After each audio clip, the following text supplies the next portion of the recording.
Type की होती है।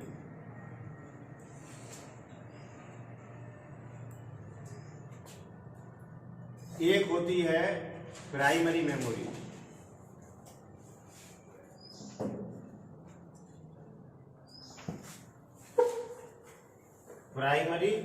और दूसरी होती है सेकेंडरी।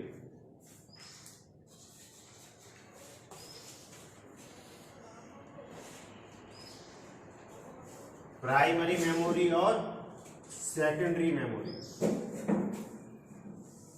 अब सबसे पहले समझने वाली बात यह है कि प्राइमरी मेमोरी कौन सी होती है और सेकेंडरी मेमोरी कौन सी होती है। पहले सेकेंडरी मेमोरी और प्राइमरी मेमोरी समझिए। हमारा प्रोसेसर है ये प्रोसेसर है। इस प्रोसेसर से डायरेक्टली जो आईसी कनेक्टेड है, जो भी मेमोरी आईसी से डायरेक्टली कनेक्टेड है, वो सब कौन सी है? Primary memory. कौन सी है वो? चाहे तो आपकी नैंड फ्लैश है, चाहे आपकी फ्लैश आईसी है, या आपकी रैम आईसी, ये सब क्या है? मेमोरी है। क्या है सब? ये मेमोरी है और ये डायरेक्टली प्रोसेसर से कनेक्टेड है या नहीं है? डायरेक्टली कनेक्टेड है। रैम भी डायरेक्ट कनेक्ट है प्रोसेसर से, और नैंड फ्लैश भी डायरेक्ट कनेक्ट है प्रोसेसर से, और फ्लैश भी डायरेक्ट कनेक्ट है। इसका मतलब ये जो भी आईसी यहां लगी है, ये सब कौन सी है? Primary memory. कौन सी है ये? प्राइमरी मेमोरी है। अब सेकेंडरी मेमोरी कौन सी होती है? जैसे कि पेन ड्राइव। ये क्या है? पेन ड्राइव क्या हमारे प्रोसेसर से डायरेक्टली कनेक्ट है? बाहर से लगाना पड़ता है, ठीक है, इसलिए उसको क्या बोलेंगे हम? Secondary memory. आपके कंप्यूटर में लगने वाला हार्ड डिस्क क्या है?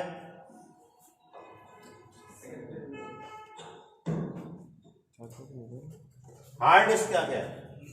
सेकेंडरी मेमोरी है। क्यों? कि वो प्रोसेसर के साथ डायरेक्टली कनेक्टेड नहीं है। जो मेमोरी प्रोसेसर से डायरेक्ट कनेक्ट है वो सब प्राइमरी मेमोरी। बात समझ में आ गई? इतनी बात तो समझ गए आपके सेकेंडरी मेमोरी कौन सी है और प्राइमरी मेमोरी कौन सी है, ठीक है। हमारे डीवीडी प्लेयर चलता था, सीडी प्लेयर चलता था। सीडी प्लेयर में हम सीडी उसको प्ले करते थे।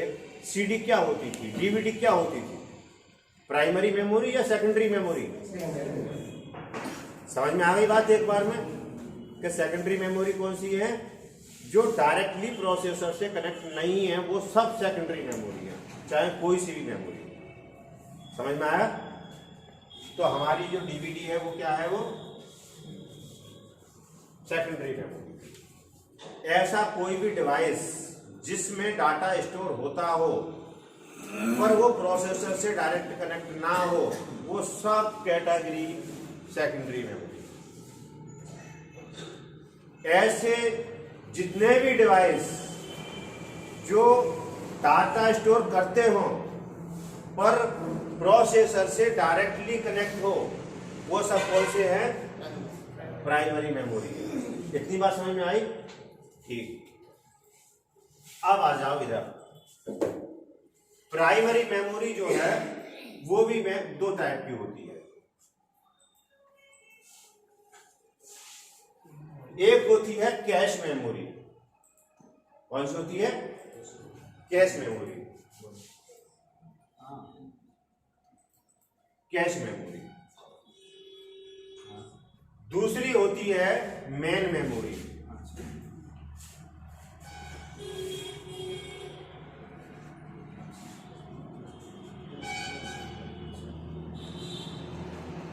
एक होती है कैशे मेमोरी, दूसरी होती है मेन मेमोरी। अब सबसे पहले यहां समझेंगे कैशे मेमोरी क्या होती है। कैशे मेमोरी जो होती है ये आपको बोर्ड में कहीं भी लगी हुई नहीं दिखेगी, ठीक है। हमारे बोर्ड में मेमोरी तो लगी हुई दिख रही है, पर कैशे मेमोरी आज तक आपने नहीं देखी होगी। कैशे मेमोरी क्या होती है? कैसे मेमोरी होती है कि जब कोई भी मेमोरी हमारे प्रोसेसर से कम्युनिकेशन करती है, चाहे ये मेमोरी इससे कम्युनिकेशन करे, चाहे ये मेमोरी इससे कम्युनिकेशन करे, चाहे ये मेमोरी इससे कम्युनिकेशन करे, यहां से जो डाटा इधर शिफ्ट होगा या यहां से जो डाटा इधर शिफ्ट होगा वो शिफ्ट रजिस्टर के द्वारा शिफ्ट होता है। कैसे होता है वो? Shift registers. सबसे पहले यहां से डाटा अगर इधर आ रहा है तो यहां से डाटा आने के बाद वो शिफ्ट रजिस्टर में जाएगा, ठीक है। शिफ्ट रजिस्टर से फिर वो आगे शिफ्ट होगा। तो जो शिफ्ट रजिस्टर्स होते हैं उसमें जो डाटा स्टोर होता है वो बहुत कम समय के लिए होता है। उसका काम केवल इतना है कि यहां से जो डाटा आ रहा है यहां से उसको बस इसको दे देना है। किस तरीके से? जैसे कि मान लीजिए यहां पे आप खड़े हो, इस जगह पे आप खड़े हो, यहां पे आप खड़े हो और यहां पे आपको जाना है। अब रास्ते में यहां कीचड़ है, पानी भरा हुआ है, तो आप लोग क्या करते हो? बीच में 2 ईंटा रख लेते हो, पत्थर रख लेते हो और इस पे पैर रख के और इधर चले जाते हो नहीं? पर ऐसा तो नहीं है कि आप जब यहां से चलते हो तो यहां पे आके खड़े हो जाते हो। खड़े तो नहीं होते आप यहां पैर रखा और इधर पैर रखा और पास हो गए। बस कैशे मेमोरी ऐसे ही काम करती है। यहां से जो डाटा आ रहा है वो यहां पे आएगा और अंदर शिफ्ट हो जाएगा, समझ गए? तो कैशे मेमोरी बाहर फिजिकली नहीं होती, वो प्रोसेसर के या रैम के अंदर जो शिफ्ट रजिस्टर्स होते हैं उसी को कैशे मेमोरी बोला जाता है। इसका चैप्टर बस यहीं तक क्लोज है, ठीक है।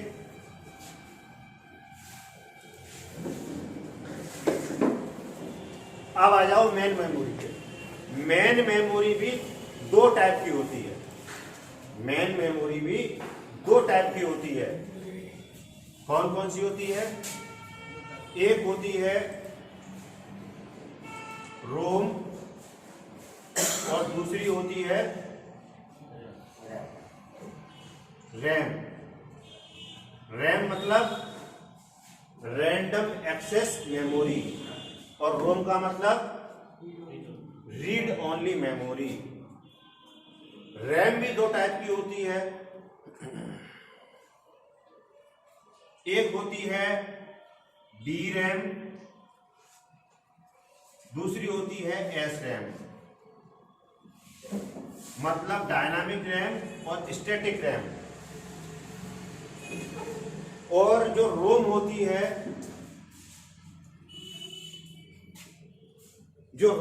है, वो मैं आपको बाद में एक्सप्लेन करूंगा।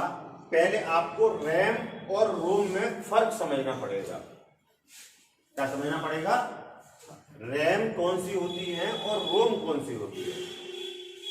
देखिए, हमारे बोर्ड में जो मेमोरी लगी है, कोई भी जो प्रोसेसर रहेगा, किसी भी सिस्टम हो, कोई भी सिस्टम हो, चाहे वो आपका मेन बोर्ड हो, चाहे वो एंड्रॉयड बोर्ड हो, चाहे दुनिया का कोई भी सिस्टम हो, चाहे वो कंप्यूटर हो, चाहे वो आपकी स्मार्ट वॉच हो, जहां पे प्रोसेसर होगा वहां पे 2 चीज जरूर होंगी। एक होगा रैम और दूसरी होगी रोम।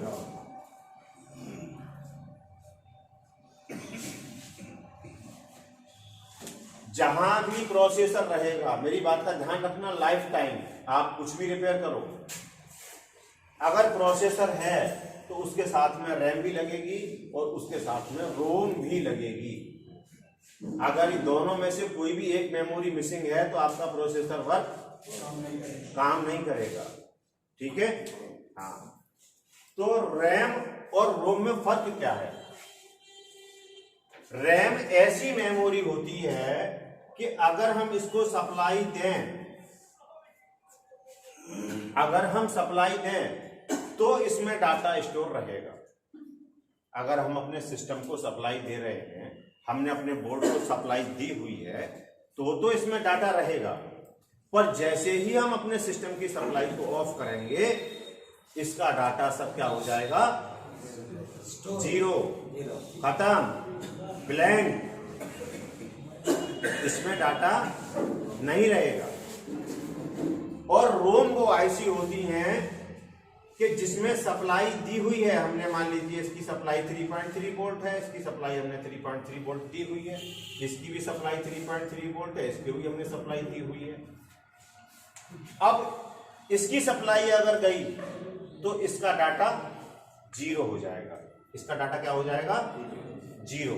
पर अगर रोम की सप्लाई हम हटा भी दें तो भी इसका डाटा क्या रहेगा, स्टोर रहेगा। दैट्स मीन्स रोम जो होती है उसमें बोर्ड में सप्लाई रहे तो और नहीं रहे तो दोनों कंडीशन में डाटा स्टोर रहेगा। बात समझ में आ गई। रैम केवल उतनी ही देर के लिए काम करेगी जितनी देर के लिए प्रोसेसर को और इसको सप्लाई मिल रही है। प्रोसेसर की सप्लाई खत्म, रैम की सप्लाई खत्म, दैट्स मीन्स डाटा यहां जीरो, कुछ नहीं है खाली। इस प्रोसेसर को कभी कोई स्टोरेज नहीं होता, ये हमेशा खाली ही होता। ये तो इसकी हेल्प से और इसकी हेल्प से काम करता है, समझ रहे हो। तो हमको अगर मान लीजिए सॉफ्टवेयर डालना है तो हम किस में डालेंगे, रोम में डालेंगे। किस में डालेंगे, रोम में, क्योंकि सॉफ्टवेयर डालने के बाद में वो उसमें स्टोर रहना चाहिए। अगर हम लाइट ऑफ कर दो तो भी स्टोर रहेगा। तो हमारी रोम आईसी कौन कौन सी हैं, जैसे कि हमारे EPROM IC,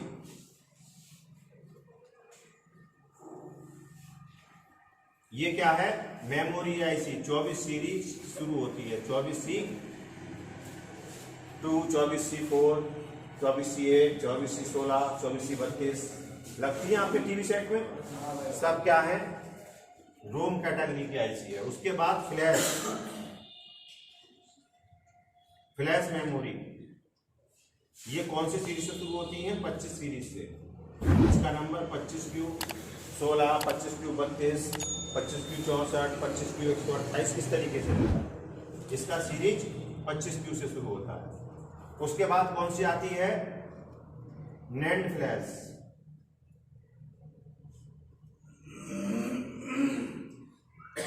NAND flash memory, बात समझ में आ गई।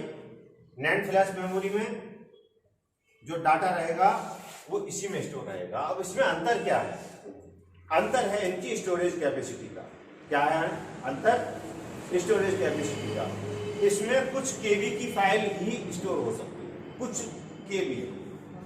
इसमें कुछ एमबी की फाइल स्टोर हो सकती है। इसमें एक जो हमारा इससे बड़ा फाइल है, एमबी से बड़ा फाइल है, मान लीजिए जीबी नहीं, 75 MB, 80 MB, 150 MB, 200 MB, 250 MB, तो इतना बड़ा फाइल है तो वो कहाँ लगाएंगे हम, नैंड फ्लैश। और फिर उससे भी बड़ी फाइल है अगर, तो फिर हम क्या लगाएंगे, मान लीजिए हमारे पास फाइल है 4 GB स्टोरेज कैपेसिटी चाहिए हमको, या 8 GB, 16 GB, तो वो क्या लगाएंगे फिर हम, eMMC।